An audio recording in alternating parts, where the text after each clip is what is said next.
Hey everyone, welcome back to another explainer. Today, we're doing a bit of detective work. We're tracking down an invisible and honestly a highly unexpected danger that might literally be lurking right inside our own homes. We usually think of our houses as these perfectly sealed safe havens, right? Totally closed off from the elements.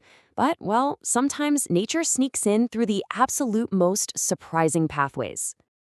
Okay, let's dive into this. Because, asking if your drinking water is releasing radioactive gas, that sounds straight out of a sci-fi movie. But it's actually a very real scenario for a lot of homeowners. Usually, when we're worrying about our tap water, we're thinking about drinking it. We're asking, is there bacteria? Is there lead? But what if I told you that in this specific case, the real threat from your water actually attacks your lungs? Section 1. The Hidden Radon Threat. Discovering the Invisible Danger. Let's get into it. So, radon.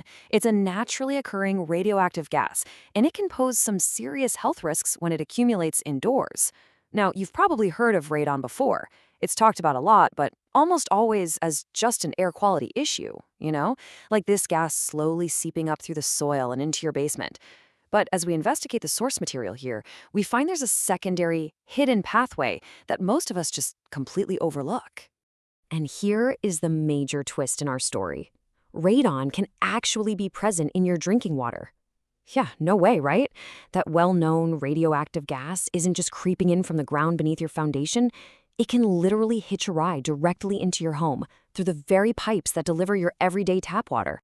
Moving on to Section 2, from groundwater to tap, and why Chicago's North Shore is susceptible. And this brilliantly illustrates the core mechanics of the whole problem. Look at this comparison. If your water comes from surface water, so think lakes or rivers, you generally have a much lower risk of radon exposure. But groundwater, well water, that brings a significantly higher likelihood of encountering radon. Why? Well, because that water is sitting deep underground, right, in the rock and soil where radon is naturally produced.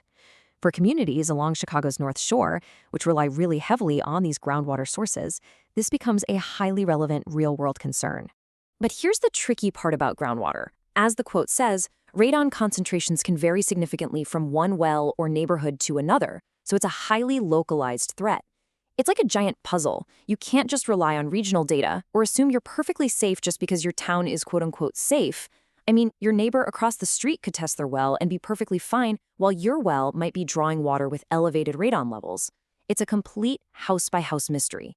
Which brings us to Section 3, the airborne danger indoors. How water becomes an air problem. Now, what's really interesting about this slide is that the danger isn't triggered by you doing anything unusual. It's triggered by completely harmless everyday routines. Showering, washing the dishes, running the hot water. When that radon-containing water is agitated, especially when it's aerated and heated up, the radon gas just detaches from the water. It essentially aerosolizes, transferring straight from your tap right into the air you breathe in your bathroom or kitchen. And that transfer right there is what creates the ultimate health hazard. Inhaled radon decay products increase the likelihood of lung cancer. This is absolutely crucial to understand. Health authorities stress that the primary danger here is not getting a stomachache from drinking a glass of tap water. The real, authoritative danger is the long-term exposure to inhaling this radioactive gas, once those daily household chores have released it into your indoor air. Okay, Section 4, testing your home's water, the fastest way to know your risk. The good news, testing is actually very straightforward if you follow the best practices outlined here. First, use accredited testing services or certified labs. Really, don't cut corners on this. Second, follow the test protocols and instructions exactly, because the way you collect that water sample can dramatically affect how reliable your results are. And third, actually this is a big one, pair your water tests with indoor air tests. Airborne radon can come from multiple pathways, including the soil, remember? So testing both your water and your air gives you the complete, accurate picture of your overall exposure risk. Moving into Section 5, effective mitigation strategies, fixing the problem at the source. So, the crucial point is that if you do find radon, you have options, but they really need to be chosen based on your specific water supply and plumbing setup. For example, you can use a point of entry system. This treats the whole water supply as it comes into the house, effectively removing or reducing the radon before it ever has a chance to reach your shower head. Alternatively, there's a point-of-use system, which focuses on reducing radon in just one specific plumbing fixture. Working with a qualified water treatment professional will help you figure out exactly which system is the correct fit for your home. Let's move to and see how this builds into a clear, concrete strategy, the homeowner's action plan. Step 1. Test your water using a certified program. Step 2. Test your indoor air to evaluate the combined risk. Step 3. If mitigation is needed, definitely request recommendations from licensed specialists. And Step 4. Plan for verification testing after the system is installed, and just schedule routine maintenance. It's a precise 4-step workflow to just eliminate the guesswork and let you take control of your environment.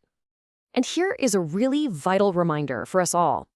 Local public health resources and government-backed programs can connect you with the right pathways.